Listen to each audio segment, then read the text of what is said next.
உள்ளன்போடு மகிழ்வோடு சோர்வே இல்லாமல்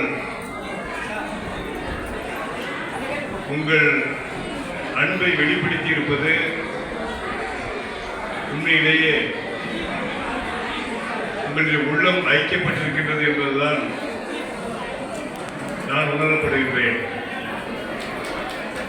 இன்றைக்கு தெய்வீக பேரவையின் நோக்கம் சைவ நெறியை, அதனுடைய சித்தாந்தத்தை, அதனுடைய வழிமுறைகளை நமக்கு தந்திருக்கின்ற நல்ல பண்பினை மாணவர்களாக இருக்கின்ற பொழுது எவ்வாறெல்லாம் அதை நாம்